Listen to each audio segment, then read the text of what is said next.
Good afternoon friends, welcome to my Facebook vlog. Happy Janmashtami to everyone. জন্মাষ্টমীর অনেক অনেক ভালোবাসা, অনেক অনেক শুভেচ্ছা সকলকে।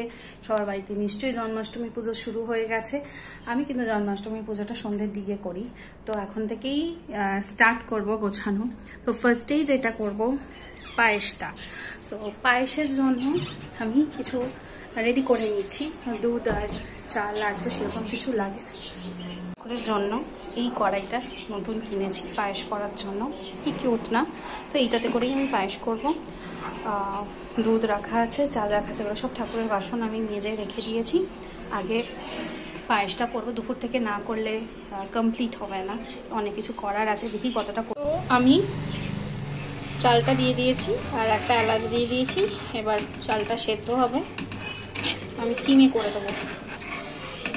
আগেই পায়েসটা বসিয়ে দিয়েছি, কারণ একটু টাইম লাগবে। দুপুর থেকে যদি না করি তাহলে সন্ধ্যেবেলার মধ্যে কমপ্লিট হবে না, কারণ জন্মাষ্টমী পুজো তো রাতের দিকেই হয়। তো আমি সুজিটাকে লাল করে ভেজে নিচ্ছি আর একটা গোটা এলাচ দিয়েছি। এটা একটু লাল লাল করে ভাজা হয়ে গেলে তারপরে আমি দুধ দেবো। এটা করে নিচ্ছি সুজিটা, আর পায়েসটা করে রাখছি। তারপরে লুচি 5 রকম ভাজা, এগুলো তো সবই হবে। সো দেখো চালটা ফুট ধরেছে, ঘি দিয়েছি, চিনিটা এখনো দিইনি কারণ চালটা পুরো না সেদ্ধ হলে চিনিটা দিলে কিন্তু। এদিকে সুজি কিন্তু আমার হয়ে এসেছে, আমি এবার এটাকে নামিয়ে ফেলবো। দেখো একদম হোয়াইট, আমি হোয়াইট পছন্দ করি, তাই একদম হোয়াইট করে করেছি। সো লুচি আমার গোপালের জন্য ভোগ রেডি হয়ে গেছে, পায়েসটা একটু বাকি আছে।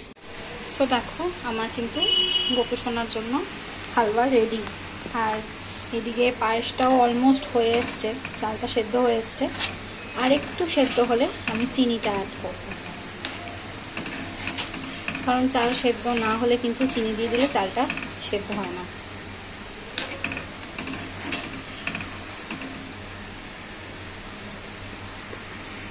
দেখো আমার এক বস্ত কিন্তু গোপু সোনাকে ভোগ নিবেদন করা হয়ে গেছে, আরও কিছু বাকি আছে যেগুলো এখন করব।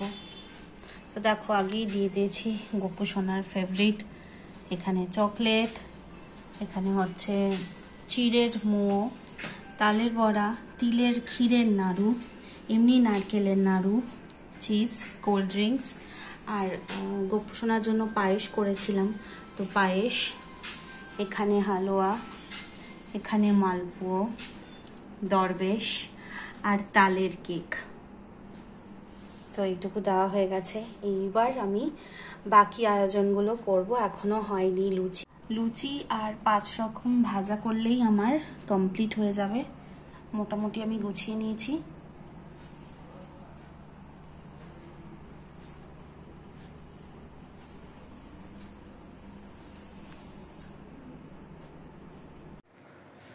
ওম নমস্তে বিশ্বরূপায় শঙ্খচক্রধরায় চ পদ্মনাভায় দেবায় ঋষিকেপদ্মহস্ত রূপায় ত্রিগুণাত্ম বিভাসিনে এষ পুষ্পাঞ্জলিং সত্যনারায়ণম সত্য সত্য সত্য প্রিয় সর্বসিদ্ধি দাতা মাংস বরগণিত বোধ কথা রসালোরে সুরময় বরাগে বৃন্দারক বৃন্দকে বন্দনা করি। আগে গুরুগণ গণেশে করিয়া প্রণিপাত, বন্ধুমণি বিপ্রবীত বিষ্ণু বিষ্ণুদাত্রী সাবিত্রী সিন্ধুপুত্রী সরস্বতী শিবাত্রী সন্ধ্যা নক্ষত্রচন্দ্র সূর্যরা কামরূপ আদিবন্ধ পীঠপনেশ্বর সাউদ বাহন আবরণ পরিবার দশ মহাবিদ্যাবন্ধ 10 অবতার গোকুলে গোবিন্দবন্ধ গোবর্ধন গাড়ি প্রমিব প্রভুর প্রেয়সী যত নারী বলরাম আদিব্রজ বালক সকল বৃন্দাবন যমুনাদি বিহারে সর্বগোপী গোপাল গুরু ব্রজবাসী যত রাধাকৃষ্ণ যুগলা দশকী সখা শত নম্র হইয়া